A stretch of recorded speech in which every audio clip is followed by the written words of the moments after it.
Welcome to my YouTube channel. Thanks for watching. अस्सलाम वालेकुम वरहमतुल्लाहि वबरकातुहू। आई होप आप सब लोग अच्छे होंगे और जहाँ भी रहें हमेशा खुश रहें, अल्लाह के अमान में रहें।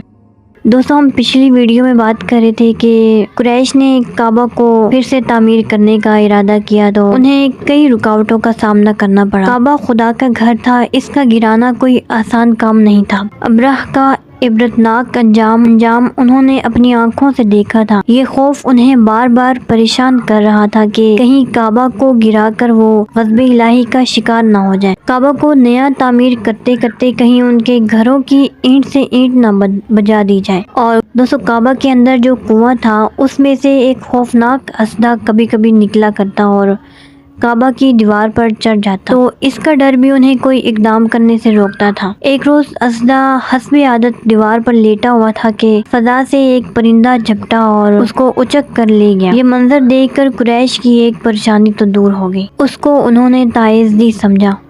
उन्हें तसल्ली होगी कि जिस काम का उन्होंने इरादा किया है वो मनचाए खुदावंदी के मुताबिक है। और दूसरी झिझक को दूर करने के लिए वलीद बिन मुगीरा आगे बढ़ा और उसने कहा, मैं इस इमारत के गिराने की इब्तदा करता हूँ। उसने कुदाल ली और जनूबी दीवार के चंद पत्थर गिराए।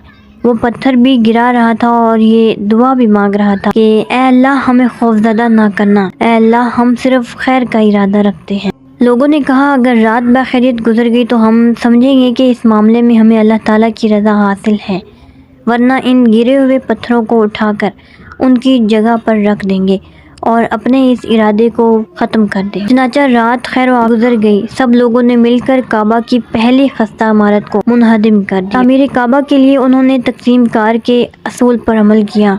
मुख्तलिफ कबाइल को एक एक दीवार की तामीर की जिम्मेदारी तफवीज़ की। मशरकी दीवार, जिसमें खाना काबा का दरवाज़ा शरीफ नस्ब है, उसकी तामीर बनु अब्द मनाफ और बनु ज़हरा कबीलों के सुपुर्द की गई। जनूबी दीवार हिजरा असवद से लेकर रुकने यमानी तक बनु मखजूम और चंद दूसरी कुरैशी कबाइल के हवाले की गई। मगरबी दीवार यानी काबा की पुश्त की तामीर बनु जमहा और बनु सहम, जो उमर बिन हसीस बिन काब के बेटे थे, उनको इसकी जिम्मेदारी दे दी गई। शुमाली दीवार, जिस तरफ हतीम है, उसको तामीर करने का काम बनु अब्दुद्दार, बनु असद, बनु अदी के सुपुर्द हुआ। इसके बाद सारे कुरैश बड़े खुलूस और इन्माक से अल्लाह ताला के इस मुकद्दस घर की तामीर में मशगूल हो गए और अपने जद अमजद सैयदना इब्राहीम खलीलुल्लाह अला नबीना व अलैहिस्सलातु वस्सलाम की यादगार को बड़े ज़ौक़ शौक़ से तामीर कर रहे थे, क्योंकि यही घर इनकी इज़्ज़त, माशी खुशहाली और सियासी इक़्तिदार का उन्वान था और यही इनकी अवलीन पहचान थी।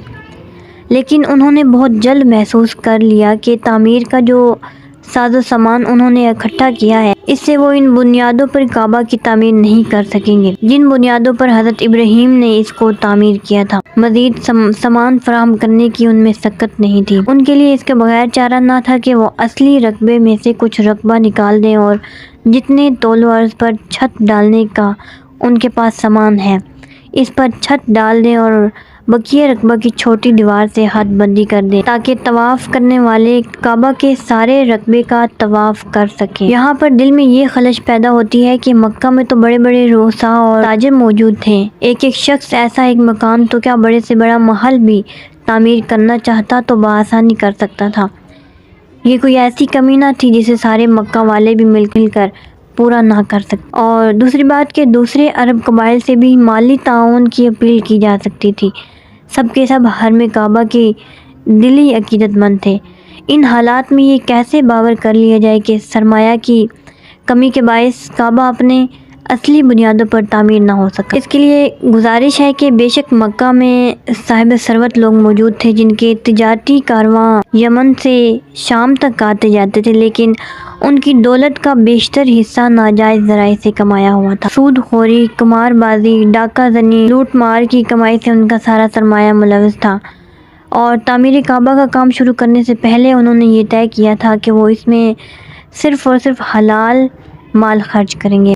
इस शर्त ने उनके दायरे को तंग कर दिया था। जिस दौलत के उनके पास अंबार थे वो या तो सरासर हराम थी या इसमें हराम ज़रिए से कमाई हुई दौलत की मिलावट थी। इसे वो कैसे खर्च कर सकते थे। चनाचा तामीर काबा का काम ज़ोर शोर से शुरू हो गया। हर कार खैर में आगे आगे रहने वाला मुस्तफ़ा करीम اپنے خالق کریم کے گھر کی تعمیر سے کیوں کر لا تعلق ہو رہ سکتا؟ حضور سرور عالم از اول تا آخر بڑے جوش و خلوص سے اس مقدس کام میں شامل رہے۔ سارے قبائل اپنے اپنے مقررہ حصے کی تعمیر میں مشغول ہو گئے اور کام کی رفتار تسلی بخش تھی۔ محبت و پیار کی فضا میں ہر چیز حسن و بخوبی انجام پا رہی تھی، لیکن جب حجرہ اسود رکھنے کا وقت آیا تو اچانک اندھی عصبیت کے سوئے ہوئے فتنے انگڑائی لینے لگے۔ دیوار کعبہ میں حجرہ اسود نصب کرنا بڑا اعزاز تھا اور ہر قبیلے کی یہ خواہش تھی کہ یہ اعزاز اسے حاصل ہو۔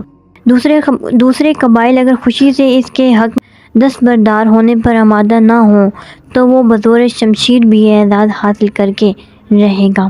بنو عبدالدار نے اپنے قبیلے کے قابل ذکر افراد اور اپنے حلفاء کو مشورے کے لیے جمع کیا۔ انہوں نے اجتماعی طور پر یہی فیصلہ کیا کہ حجرہ اسود دیوار کعبہ میں وہی نصب کریں گے۔ اس عہد و پیمان کو مزید پختہ کرنے کے لیے خون کا بھرا ہوا پیالہ محفل میں لایا گیا۔ انہوں نے اور ان کے حلیفوں نے اس خون میں ہاتھ ڈبو کر اس عہد پر ثابت قدم رہنے کی قسمیں اٹھائیں کہ وہ جان دے دیں گے لیکن کسی دوسرے قبیلے کو یہ اعزاز حاصل کرنے کی اجازت نہیں دیں گے۔ مسلسل 4-5 روز تک حالات بڑے کشیدہ رہے۔ ہر لحظہ لڑائی چھڑ جانے کا خطرہ بڑھتا جا رہا تھا، کسی وقت بھی کوئی دھماکہ ہو سکتا تھا۔ آخر ایک روز اس نزاع کا تصفیہ کرنے کے لیے سب مسجد حرام میں اکٹھے ہوئے۔ ابو امیہ بن مغیرہ بن عبداللہ بن عمرو بن مخزوم جو ولید بن مغیرہ سابق الذکر کا بھائی اور عمر میں سب سے بڑا تھا، کھڑا ہوا اور اس نے کہا، اے قریشیو، جس معاملے میں تمہارے درمیان اختلاف رونما ہو گیا ہے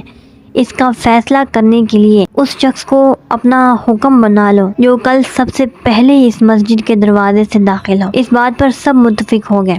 دوسری صبح سب سے پہلے حرم شریف کے اس دروازے سے جسے باب بنی شیبہ کہا جاتا ہے حضور سرور کائنات صلی اللہ علیہ وآلہ وسلم مسجد میں داخل ہوئے۔ حضور کو دیکھ کر لوگوں کی مسرت کی کوئی حد نہ رہی۔ ان میں سے جو بزرگ ترین شخص تھا اس نے کہا، یہ محمد صلی اللہ علیہ وآلہ وسلم ہیں، یہ امین ہیں، ہم سب ان کے فیصلے پر راضی ہیں۔